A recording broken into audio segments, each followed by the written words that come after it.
আসসালামু আলাইকুম। মাছের সাথে হাঁস পালনের উপকারিতা নিয়ে আজকে কিছু কথা বলবো।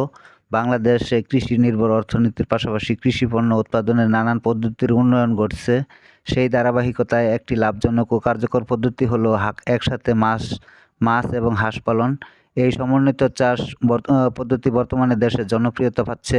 বিশেষ করে গ্রামীণ অঞ্চলে এটি যেমন পরিবেশ বান্ধব তেমনি খরচ কমিয়ে লাভের পরিমাণ বাড়ায়। মাছ ও হাঁস একসাথে পালন করলে পরস্পরের উপর নির্ভরশীল উপকার পাওয়া যায়, যা আলাদাভাবে পালন করলে সম্ভব নয়। প্রথমত, হাঁসের বিষ্ঠা বা মল একটি প্রাকৃতিক সার হিসেবে পুকুরে কাজ করে, যা মাছের খাদ্য হিসেবে পরোক্ষভাবে প্লান্টন বা উদ্ভিদ কণা ও প্রাণীকণার জন্মকে উৎসাহিত করে। এই প্লান্টন মাছের খাদ্য প্রধান প্রাকৃতিক খাদ্য, ফলে মাছের জন্য বাড়তি খাদ্যের প্রয়োজন হয় না বা কম লাগে। এতে খরচ অনেকটাই সাশ্রয় হয়। হাঁস সাধারণত পুকুরে পানিতে ভেসে বেড়ায় এবং পানির উপরে ভেসে থাকা আগাছা, পোকামাকড় ও শ্যাওলা খেয়ে ফেলে। এর ফলে পানির গুণগত মান ভালো থাকে এবং অক্সিজেনের পরিমাণ নিয়ন্ত্রণে থাকে। পাশাপাশি হাঁস পুকুরের তলদেশের দিকের ঘাটাঘাটি করে, যা মাটির সাথে পানির সংস্পর্শ বাড়ায় এবং মাছের স্বাস্থ্য উন্নত করতে সাহায্য করে। হাঁসের খাবার ও আশ্রয়ের জন্য আলাদা করে জায়গার প্রয়োজন হয় না। পুকুরের পাড়ে বা একটি ছোট শেড তৈরি করলেই হাঁস পালন সম্ভব। ফলে জমির সাশ্রয় এবং একই জায়গা থেকে দ্বিগুণ লাভ পাওয়া সম্ভব হয়।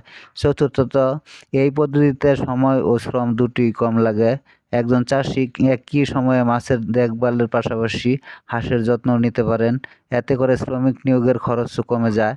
আরেকটি উল্লেখযোগ্য উপকারিতা হলো রোগ প্রতিরোধ সহায়তা। হাঁস পুকুরে থাকা বিভিন্ন ক্ষতিকর পোকামাকড় ও কীট খেয়ে ফেলে, যা মাছের বিভিন্ন রোগের উৎস হতে পারে। ফলে মাছ তুলনামূলকভাবে কম রোগে আক্রান্ত হয় এবং উৎপাদন বৃদ্ধি পায়। এই পদ্ধতির মাধ্যমে পরিবেশের ভারসাম্য বজায় থাকে। রাসায়নিক সার বা কীটনাশক ব্যবহার না করেও ভালো ফলন পাওয়া যায়। এটি টেকসই কৃষি ব্যবস্থার একটি অনন্য দৃষ্টান্ত। পাশাপাশি হাঁসের ডিম ও মাংস একটি বাড়তি আয়ের উৎস হিসেবে কাজ করে।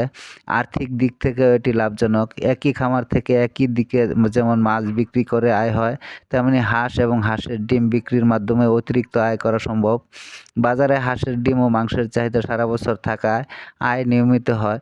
তবে এই পদ্ধতি সফলভাবে পরিচালনার জন্য কিছু বিষয় মাথায় রাখা দরকার, যেমন হাঁসের প্রজাতি বেছে নিতে হবে এমন যা পানিতে থাকতে অভ্যস্ত এবং রোগ প্রতিরোধ ক্ষমতা বেশি। পুকুরের গভীরতা, পানি প্রবাহ এবং খাবারের যোগান ঠিকমতো রাখতে হবে। হাঁসের জন্য একটি উপযুক্ত আশ্রয়স্থল বা ঘর তৈরি করতে হবে, যেখানে তারা রাতে নিরাপদে থাকতে পারে। সরকারি ও বেসরকারি বিভিন্ন সংস্থা এখন এই ধরনের সমন্বিত চাষ পদ্ধতির প্রশিক্ষণ ও সহায়তা প্রদান করছে। অনেক কৃষক ইতিমধ্যেই এই পদ্ধতি গ্রহণ করে সফলতা পেয়েছেন এবং